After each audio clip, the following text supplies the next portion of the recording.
Ya, Shalom, salam sejahtera dalam kasih Kristus. Pada kesempatan ini, saya akan membahas satu ulasan penting dan menarik, Bapak Ibu Saudara.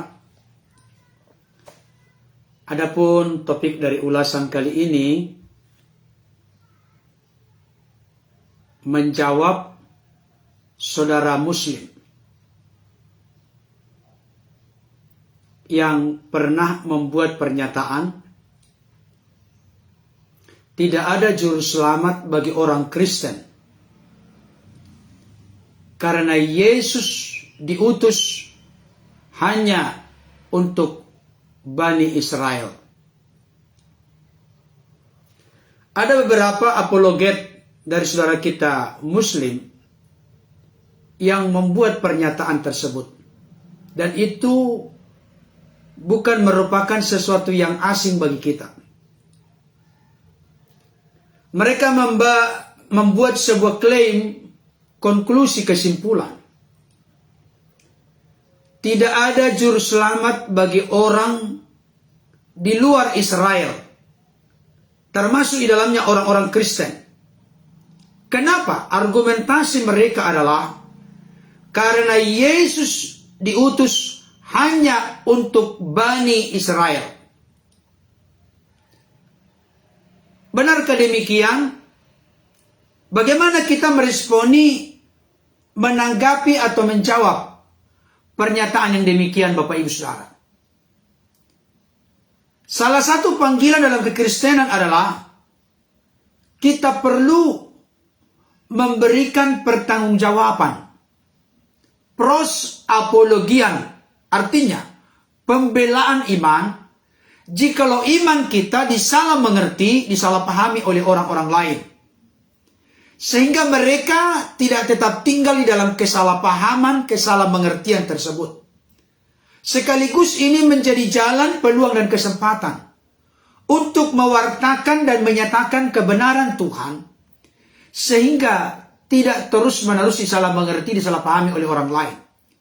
Kecuali Bapak Ibu Saudara, kalau kita sudah menyampaikan pengertian pemahaman yang sebenarnya atau seharusnya, mereka tetap berkeras untuk tidak beriman, tidak percaya dengan apa yang kita sampaikan. Itu urusan mereka.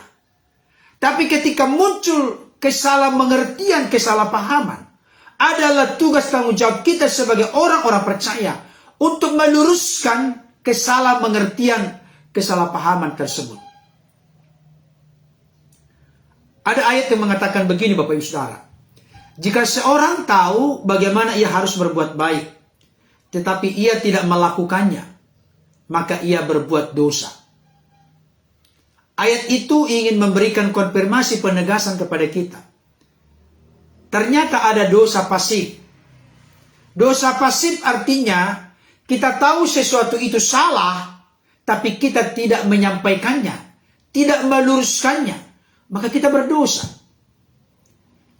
Jadi dosa itu bukan hanya dimengerti, dipahami oleh orang-orang Kristen sebagai sesuatu yang aktif. Contohnya mencuri, korupsi, dan lain sebagainya. Tapi ada yang namanya dosa pasif. Kita tahu sesuatu itu salah, kita berdiam dengan argumentasi, diam itu emas. Saya mau kasih tahu, Alkitab berkata kita berdosa. Jadi tidak selamanya diam itu emas. Ketika kita dalam sebuah perselisihan, pertengkaran, barangkali untuk meredakan pertengkaran, perselisihan itu, kita perlu diam. Karena kalau emosi dibalas dengan emosi, nanti akan menimbulkan emosi yang lebih besar. Tapi dalam konteks ketika kita sudah tahu sebuah konklusi, kesimpulan, apa yang disampaikan orang lain itu keliru dan salah, dan kita mendiamkannya, maka itu merupakan dosa bagi kita. Itu sebabnya Bapak Ibu Saudara, kita sebagai orang-orang Kristen, orang-orang percaya harus bijaksana dalam menyikapi realita media sosial yang sudah begitu marak saat ini. Begitu gampang, begitu mudah untuk menuliskan komentar-komentar, baik itu di siaran langsung, baik itu barangkali yang kembali diupload, apakah ke Facebook, apakah ke YouTube, dan lain sebagainya. Nah, sekarang kita kembali kepada topik bahasan ini. Benarkah orang-orang Kristen tidak memiliki juru selamat karena Yesus hanya diutus kepada Bani Israel? Ini pertanyaan yang perlu kita jawab, Bapak Ibu Saudara. Dan kita perlu hati-hati dalam mengerti, memahami Alkitab kita. Karena mereka-mereka ini biasanya mengutip-ngutip ayat firman Tuhan. Apa yang disimpulkan oleh mereka ini, Yesus diutus hanya kepada domba-domba yang hilang dari umat Israel. Itu ada dalam firman Tuhan. Apakah kita mengambil sebuah konklusi dan pengertian? Kalau ada pernyataan Yesus seperti itu, bahwa memang di luar Israel Yesus tidak berlaku sebagai juru selamat, sebagai Tuhan, dan lain sebagainya. Apakah demikian? Saudara dikasih Tuhan, pembelajaran berharga yang pertama yang perlu saya sampaikan kepada kita saat ini. Dengarkan baik Bapak Ibu Saudara. Dengan seseorang mengutip-ngutip ayat firman Tuhan, hal itu belum menjadi garansi dan jaminan bahwa apa yang disampaikan menjadi benar. Kaget ya Bapak Ibu Saudara. Saya ulangi kembali. Dengan seseorang apalagi yang berbeda keyakinan, mengutip ayat firman Tuhan Alkitab untuk membangun atau merumuskan sebuah doktrin ajaran, hal itu belum menjadi jaminan bahwa apa yang disampaikan benar. Kenapa? Karena mengartikan firman Tuhan tidak seperti semudah membalikan telapak tangan. Ada ilmu-ilmu mendasar yang perlu kita mengerti dan pahami sebagai bentuk kita memiliki pengertian pemahaman yang baik, benar, dan bertanggung jawab. Dan saya kasih tahu, banyak dari saudara-saudara kita Muslim, apalagi secara khusus dari apologet mereka, mengutip-ngutip ayat firman Tuhan, mengartikannya seenak udel dengan ilmu cocokmologi atau comotologi. Dicocok-cocokkan sesuai dengan apa yang sudah disimpulkan sebelumnya. Jadi mereka sudah punya konklusi kesimpulan dulu. Alkitab itu pengertiannya begini, kekristenan itu begini, maka dikutiplah ayat-ayat yang sesuai dengan selera keinginan kemauannya. Sehingga kelihatan benar.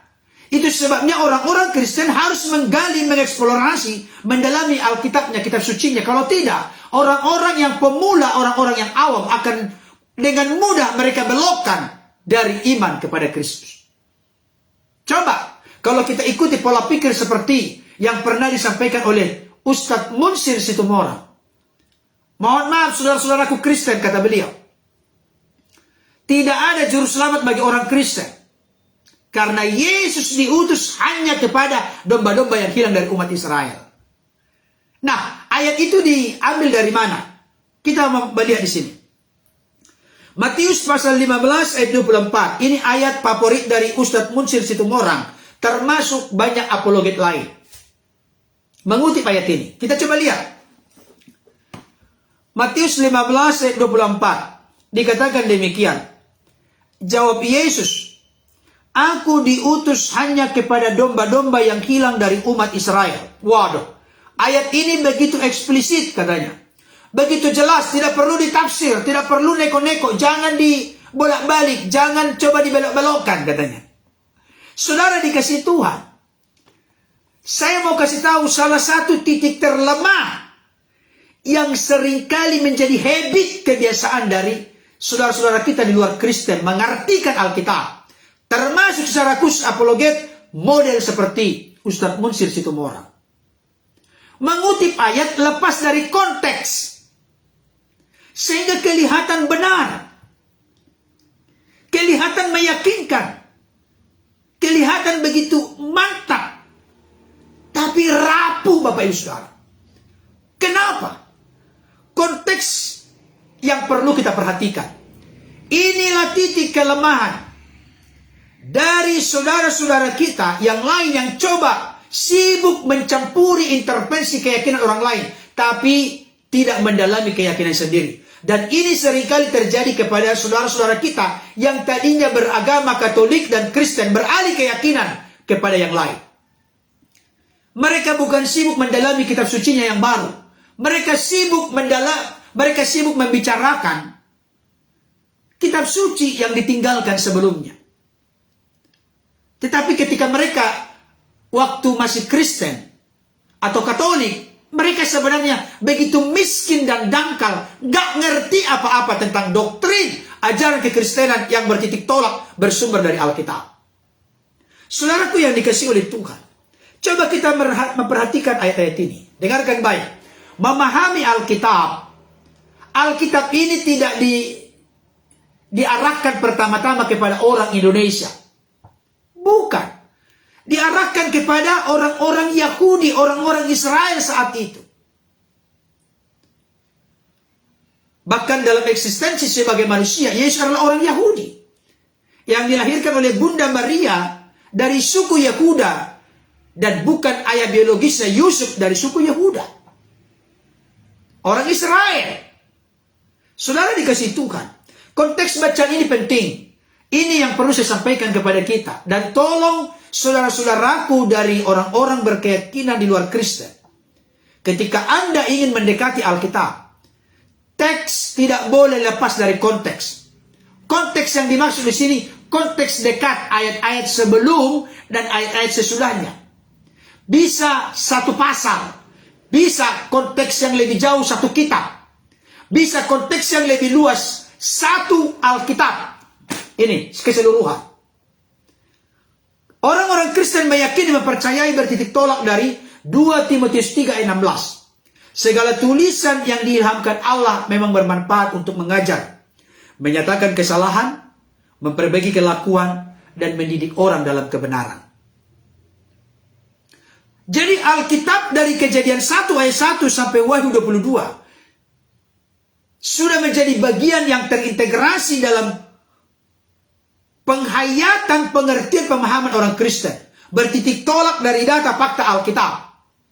Itu diilhamkan oleh Roh Kudus. Penulisannya tidak sekedar dari kepintaran, kecerdasan, pengalaman penulis. Tapi ada di sana sangkut paut di mana Roh Kudus menerangi, mengilhamkan kebenaran firman Tuhan itu dalam penulisannya. Itu satu. Yang kedua, tolong saudara-saudaraku dari umat berkepercayaan lain di luar kekristenan. Kekristenan tidak pernah mengerti, memahami bahwa kitab suci kami jatuh dari langit. Pewahyuan dalam konteks kekristenan adalah pewahyuan di mana ada satu bangsa, yaitu bangsa Israel, dalam perjalanannya bagaimana Tuhan memimpin, melindungi, menyertai mereka sampai kepada masuk tanah Kanaan. Jadi ada dulu ada dulu kisah peristiwa yang terjadi. Kisah peristiwa yang terjadi itu dibukukan kembali menjadi sebuah kitab. Dan tentunya peranan kehadiran Allah secara mutlak sangat jelas terlihat di sana. Jadi saudara-saudaraku yang dikasihi oleh Tuhan, berasal dari agama keyakinan apapun, Bapak Ibu Saudara yang menyaksikan, khususnya saudara-saudaraku Kristen, dan juga kalau ada yang menyaksikan, saya lihat dari komentar yang ada dari saudara-saudaraku di luar kekristenan. Saya mau kasih tahu, kelemahan mendasar dari orang-orang di luar kekristenan adalah mereka menyimpulkan sesuatu, dan sesuatu yang disimpulkan itu sebenarnya jauh panggang dari api. Bukan seperti yang dimengerti, diyakini, dipercayai oleh orang-orang Kristen. Mereka begitu percaya diri mengungkapkan sebuah pernyataan atau komentar atau mengunggahnya di media sosial YouTube atau Facebook. Tapi apa yang mereka sampaikan sama sekali tidak seperti yang dimengerti, dipercayai, dan dipahami oleh orang-orang Kristen. Jadi mereka selalu salah kaprah, salah mengerti. Mereka simpulkan sesuatu, tapi sesuatu yang disimpulkan mereka yakini itu dipercayai oleh orang-orang Kristen. Tapi kami tidak mempercayai seperti yang kau pikirkan, engkau mengerti dan pahami. Ini dia. Sama seperti ini juga. Bagaimana seperti Ustadz Munsir Situmorang berkata, dengan sangat lantang Bapak Ibu Saudara, Tidak ada juru selamat bagi orang-orang Kristen yang ada di Indonesia, termasuk orang-orang Kristen di luar Israel, karena Yesus diutus hanya kepada domba-domba yang hilang dari umat Israel. Ayat itu dikutip satu ayat sehingga kelihatan benar, dan itu merupakan pukulan telak menurut mereka ketika diarahkan kepada orang-orang Kristen. Tapi saya kasih tahu, itu adalah tingkatan dari pernyataan. Belum masuk kategori anak-anak sekolah minggu. Masih taman kanak-kanak. Kenapa saya katakan demikian? Apa argumentasinya? Saya ulangi kembali, memahami Alkitab, tidak boleh kita membangun rumusan teologi, doktrin ajaran yang akhirnya bertolak belakang, kontradiksi dengan ayat-ayat firman Tuhan yang lain. Bagi saudara-saudaraku orang-orang Kristen, perhatikan baik pernyataan ini. Memahami Alkitab, kita tahu kita salah dalam mengerti memahaminya ketika apa yang kita bangun sebagai sebuah pengertian doktrin ajaran bertolak belakang, bertentangan dengan ayat-ayat yang lain. Contoh, saya kasih contoh.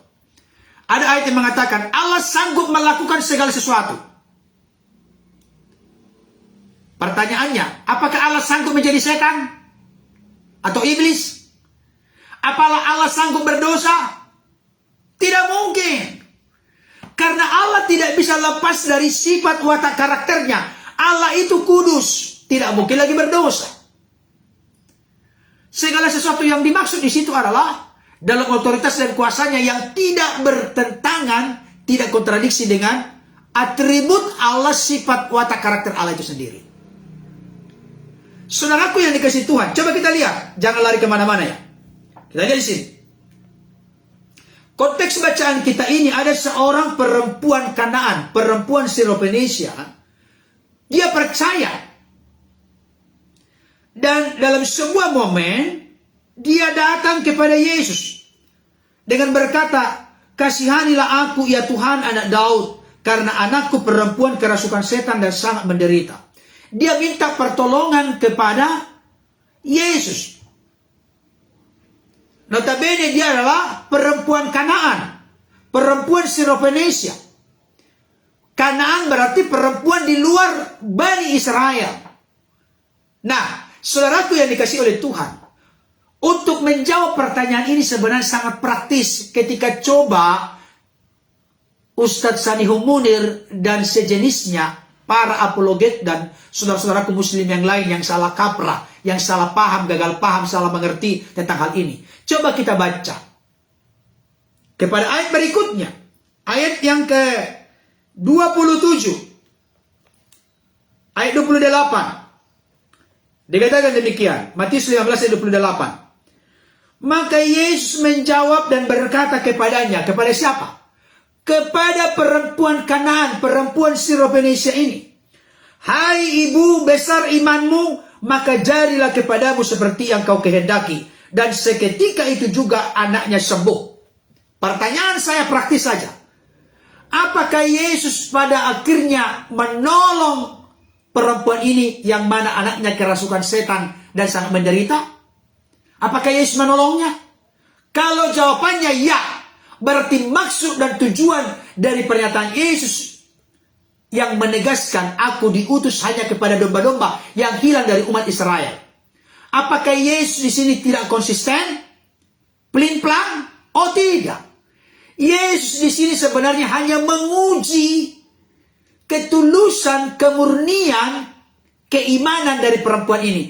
Apakah ketika diperhadapkan dengan tantangan, diperhadapkan dengan kesulitan, langsung keok, langsung mundur, langsung kalah dan menyerah. Jadi saudara-saudaraku muslim, secara khusus apologet yang suka mengutip ayat ini seperti model Munsir Situmorang, saya mau sampaikan saat ini, Anda salah kaprah tentang kerukma, intisari, substansi, maksud daripada perikop ini. Jadi ayat 1 dikutip dan dibangun ajaran dari ayat itu. Keliru, bukan seperti itu mengartikan firman Tuhan, Bapak Ibu Saudara. Akan menjadi salah dan menyesatkan kalau begitu mengartikan firman Tuhan. Buktinya Yesus menolong. Kalau memang Yesus diutus hanya kepada domba-domba yang hilang dari umat Israel, maka saya pastikan dalam ayat ini, Yesus tidak akan pernah terbuka hatinya menolong orang perempuan Kanaan yang percaya ini. Tapi buktinya ditolong. Itu hanya ujian kerendahan hati. Nah, apa aplikasinya kepada kita saat ini? Saudara-saudaraku yang dikasihi Tuhan, saya mau kasih tahu, ketika kita datang menghadap Tuhan dalam permohonan kita, karena kita dalam keadaan kesulitan, butuh pertolongan yang sangat mendesak. Apa sikap kita? Ketika misalnya ada hambatan, ada tentangan, termasuk kelihatannya itu datang dari Tuhan sendiri. Apakah kita langsung kalah menyerah? Oh no, tidak. Itu bentuk dari kegigihan kita, ketekunan kita, kesabaran kita, kerendahan hati kita, keimanan kita. Kalau kita tetap melangkah, tidak gampang tersinggung, tidak gampang marah, tidak gampang emosi, tidak gampang putus asa, maka apa yang kita nantikan pasti kita peroleh. Amin, saudaraku. Amin. Nah, sekarang begini. Kita akan melihat dalam konteks yang lebih luas. Benarkah Yesus itu hanya untuk orang Israel? Jawabannya tidak, karena buktinya perempuan ini ditolong oleh Yesus. Sekalipun dia perempuan di luar Israel, perempuan Kanaan, perempuan Serophoenisia. Kita lihat yang berikutnya, Matius pasal 24, Matius pasal 24, ayat yang ke-14. Matius 24 ayat 14. Dikatakan begini, dan Injil kerajaan ini akan diberitakan di seluruh dunia, menjadi kesaksian bagi semua bangsa. Sesudah itu barulah tiba kesudahannya. Injil kerajaan. Bapak Ibu Saudara, Injil kerajaan. Saya mau sampaikan kepada kita apa sebenarnya pengertian Injil dalam konteks Kristenan. Coba kita melihat dari Markus pasal 1 ayat 1. Dikatakan demikian, inilah permulaan Injil tentang Yesus Kristus anak Allah. Jadi tolong kita mengerti dan memahami pengertian Injil dalam konteks Kristenan. Pengertian yang progresif. Yang pertama, Injil yang dimaksud adalah kabar baik, evangelion, kabar rancangan keselamatan Allah bagi manusia yang berdosa. Itu pengertian yang pertama. Yang kedua, Injil yang dimaksud itu adalah Matius, Markus, Lukas, Yohanes. Tapi dalam konteks yang lebih luas, Injil yang dimaksud adalah seluruh isi Alkitab ini adalah kabar baik tentang rancangan keselamatan Allah. Nah, Injil dalam konteks Kristenan sebenarnya kabar baik tentang Yesus Kristus. Tidak bisa dipisahkan dari Yesus Kristus. Makanya dikatakan di sini, Injil kerajaan, Injil tentang Yesus Kristus yang menjadi penguasa, yang menjadi Tuhan, yang menjadi juru selamat, yang menyelamatkan manusia dari dosa, kematian kekal, dan dari jeratan kuasa-kuasa dunia. Harus diberitakan kepada seluruh dunia. Injil itu terkait dengan Yesus Kristus, Markus 1 ayat 1. Kalau memang Yesus hanya untuk bangsa Yahudi, orang-orang Yahudi, kenapa Injil ini harus diberitakan ke seluruh dunia? Coba lihat, mulai terbongkar kedok dari saudara kita Ustadz Munsir Situmorang, termasuk apologet-apologet sejenis yang selalu bertitik tolak dari Matius 15:24 bahwa Yesus hanya untuk orang Israel. Salah kaprah, gagal paham, salah mengerti. Coba kita lihat berikutnya, apa pesan Yesus sebelum berpisah dengan murid-muridnya? Matius 28 ayat 18 sampai 20. Begini mengartikan firman Bapak Ibu Saudara. Jadi jangan comot satu ayat, waduh orang Kristen mah bodoh, gak ngerti apa-apa, masa mereka itu juru selamatnya Yesus, padahal Yesus hanya untuk Bani Israel. Saya kasih tahu, Anda gagal paham saudara-saudaraku. Matius 28 ayat 18 sampai 20. Dikatakan demikian, Yesus mendekati mereka dan berkata, kepadaku telah diberikan segala kuasa di sorga dan di bumi. Karena itu pergilah, jadikanlah semua bangsa muridku dan baptislah mereka dalam nama Bapa dan Anak dan Roh Kudus, dan ajarlah mereka melakukan segala sesuatu yang telah kuperintahkan kepadamu. Dan ketahuilah aku menyertai kamu senantiasa sampai kepada akhir zaman. Saudara dikasihi Tuhan, Di sini Yesus berkata, karena itu pergilah, jadikanlah semua bangsa muridku. Bukan hanya bangsa Israel, semua bangsa.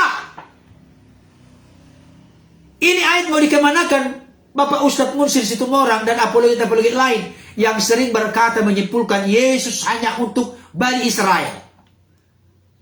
Ayat itu ada, tapi Anda salah kaprah, salah mengerti, gagal paham ayat itu. Karena Anda hanya mengutip satu ayat untuk membangun pembenaran, bukan untuk mencari kebenaran. Pergilah ke seluruh dunia, jadikanlah semua bangsa muridku, kata Yesus. Ini setelah kebangkitannya dan sebelum kenaikannya ke surga, sebelum berpisah dengan murid-muridnya. Saudaraku yang dikasihi oleh Tuhan, coba kembali kita lihat lagi ayat-ayat yang lain. Yohanes pasal 3 ayat 16. Itu ayat yang sangat populer, terkenal dalam kekristenan. Yohanes 3 ayat 16. Karena begitu besar kasih Allah akan apa? Akan dunia ini, bukan akan Israel saja, akan dunia. Jadi Yesus datang untuk seluruh dunia, bukan hanya untuk Bani Israel. Karena begitu besar kasih Allah akan dunia ini, sehingga Allah telah mengaruniakan anaknya yang tunggal. Anaknya yang tunggal di situ dalam pengertian lain, firman-Nya yang ada bersama-sama dengan Allah, dan firman itu adalah Allah. Supaya barang siapa yang percaya kepadanya, kepada siapa? Kepada anaknya yang tunggal, kepada Yesus Kristus sang firman yang telah turun nuzul menjadi manusia, tidak binasa, melainkan beroleh hidup yang kekal. Yesus datang untuk seluruh dunia. Coba kita lihat ayat berikutnya. Yohanes pasal 14 ayat yang ke-6.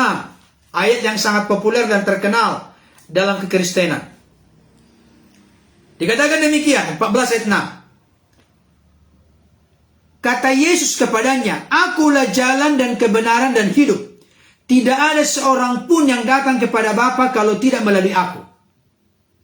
Yesus itu jalan, kebenaran dan hidup. Tanpa melalui Yesus, tidak ada seorang pun. Kata seorang pun itu bukan hanya kategori bangsa Israel. Seorang pun itu artinya siapa saja yang orang di dunia ini. Dari suku, ras, golongan, agama, etnis manapun. Tidak ada seorang pun yang datang atau sampai kepada Bapa kalau tidak melalui Yesus.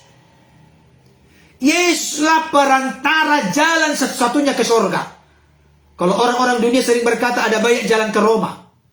Jangan samakan jalan ke Roma dengan jalan ke surga.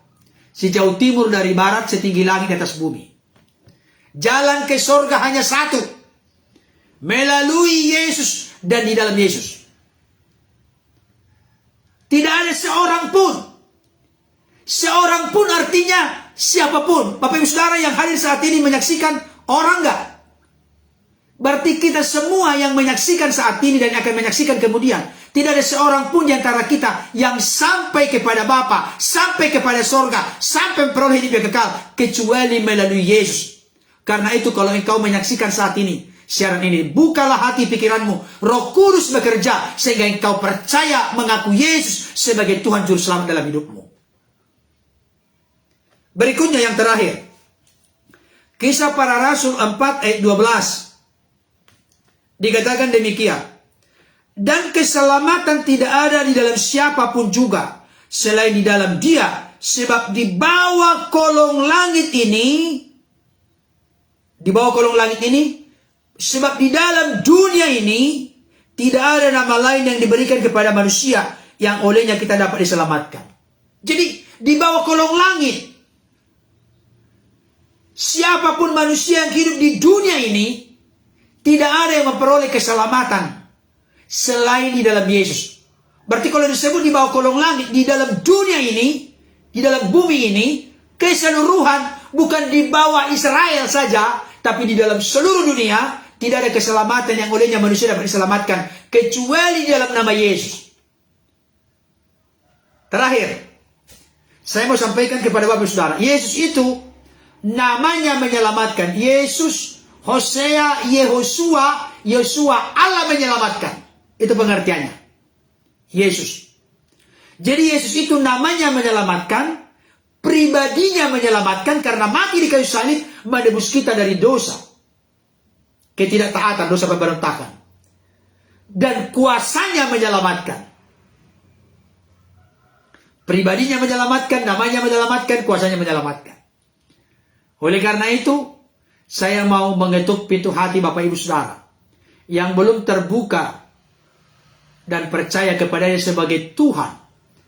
Tuhan di situ adalah Lord, Kurios, penguasa, raja, junjungan, gusti, pemerintah, pengendali. Ketuhanan Yesus itu dipercayakan oleh Bapa Sang Penguasa. Kekuasaan Yesus diperoleh dari Bapa.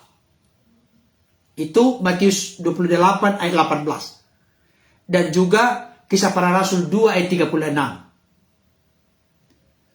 Kita terima dia sebagai Tuhan. Tuhan di situ bukan berarti Allah. Yesus diyakini, dipercayai orang Kristen sebagai Allah dalam eksistensinya sebagai anak Allah, anak tunggal Bapa, dalam eksistensinya sebagai firman Allah. Firman itu tidak diciptakan. Itulah yang diyakini, dipercayai orang Kristen sebagai yang ilahi dari natur Kristus. Jadi nanti akan saya bahas di kesempatan lain. Tadi ada yang bertanya, apakah Yesus itu Tuhan? Yes, 100%. Yesus itu Tuhan. Tuhan dalam pengertian bukan Allah yang disapa dengan Bapa, berbeda dong. Jadi ada gagal paham di sini. Saya kasih tahu saudara-saudara kita Muslim, apologet-apologetnya, mereka itu gagal paham tentang kekristenan.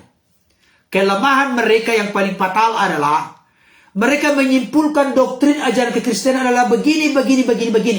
Inilah yang dipahami, inilah yang dimengerti, inilah yang diyakini oleh orang-orang Kristen.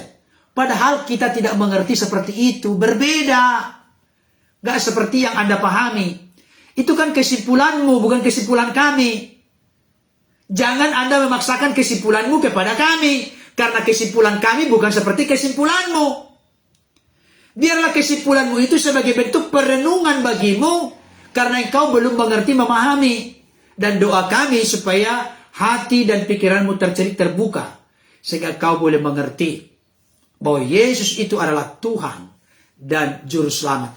Tuhan bukan berarti sandingannya, bandingannya Allah yang sama dengan Bapa. Bukan, kita nggak sebodoh itu. Jadi pertanyaannya sekarang, benarkah pernyataan dari oknum-oknum tertentu saudara kita Muslim secara khusus apologetnya seperti model Ustadz Munsir Situmorang? Tidak ada Juru Selamat bagi orang Kristen. Karena Yesus diutus hanya kepada orang-orang Israel. Benarkah demikian? Jawabannya adalah tidak sama sekali. Karena Yesus diutus kepada segala bangsa. Kepada seluruh dunia di bawah kolong langit. Bukan hanya kepada Bani Israel. Kiranya ulasan ini dapat menjadi berkat bagi kita. Ya, saya jawab dulu, ada yang masuk. Titi Indah Dewi, firman itu sama dengan perkataan Allah. Ini gagal paham lagi. Logos memang logos juga firman. Saya kasih tahu. Bolehkah perkataan berdiri sendiri tanpa Allah menciptakan? Itu menjadi perenungan bagimu. Bolehkah perkataan menciptakan? Perkataan.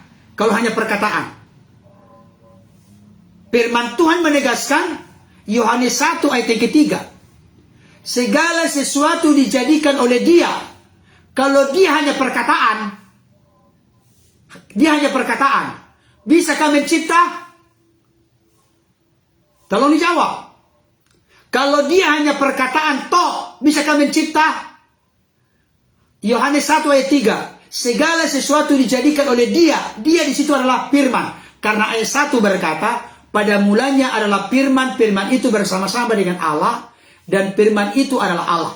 Ayat 2, ia pada mulanya bersama-sama dengan Allah. Segala sesuatu dijadikan oleh dia, berarti dia oleh firman. Segala sesuatu dijadikan oleh firman. Di situ tidak dikatakan oleh Bapa, oleh Allah. Segala sesuatu dijadikan oleh firman. Dan tanpa firman tidak ada satupun yang jadi dari segala yang telah dijadikan.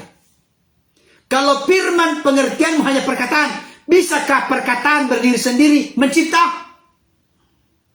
Gagal paham lagi. Oke, nanti di kesempatan lain saya jawab ya. Gak bisa perkataan mencipta berdiri sendiri, gak bisa. Gak bisa perkataan berdiri sendiri. Saudara dikasih Tuhan. Di situ tidak dikatakan, saya ulangi kembali ya sebentar lagi. Di situ tidak dikatakan segala sesuatu dijadikan oleh perkataan Allah. Bukan. Berdiri sendiri, segala sesuatu dijadikan oleh firman. Firman itu punya daya cipta. Itu sebabnya Allah yang kami sapa dengan Bapa sejak kekal memiliki firman yang kekal di dalam dirinya dan roh yang kekal dalam dirinya. Allah tidak pernah tidak punya firman. Karena kalau Allah sempat tidak punya firman, dengan apa Allah menciptakan firman? Allah tidak punya daya cipta tanpa firman. Berarti baik itu Allah yang disapa dengan Bapa sejak kekal memiliki firman yang kekal dalam dirinya dan roh yang kekal dalam dirinya. Ya. Oke. Yesus dalam natur keilahiannya dia berkuasa mengampuni dosa. Bolehkah perkataan berdiri sendiri mengampuni dosa? Nggak bisa, Bapak Ibu Saudara. Bahkan Yesus memberikan hidup yang kekal. Bolehkah perkataan memberi hidup yang kekal? Nggak bisa. Yesus yang manusia itu, yang mengenakan tubuh kemanusiaan itu, berkata, berkuasa memberi hidup yang kekal. Oke. Ayat yang lain mengatakan, Yesus sudah ada di hadirat Bapa sebelum dunia dijadikan. Yesus yang ada di hadirat Bapa sebelum dunia dijadikan, itu bukan dalam konteks kemanusiaannya. Dari situ makin jelas terlihat dui natur Kristus, natur keilahian dan natur kemanusiaannya. Di sini yang gagal paham karena memang orang-orang di luar sana tidak percaya tentang dui naturnya. Tapi sebenarnya saya bertanya kepadamu kawan, orang-orang di luar Kristen, apakah kitab sucimu itu kekal? Tunggu dulu Pak Pendeta, kitab suci yang Anda maksud yang mana? Kertasnya atau kontennya? Kertasnya tidak kekal. Sama dengan Yesus sebagai manusia tidak kekal. Memang sejak inkarnasi memiliki kekekalan.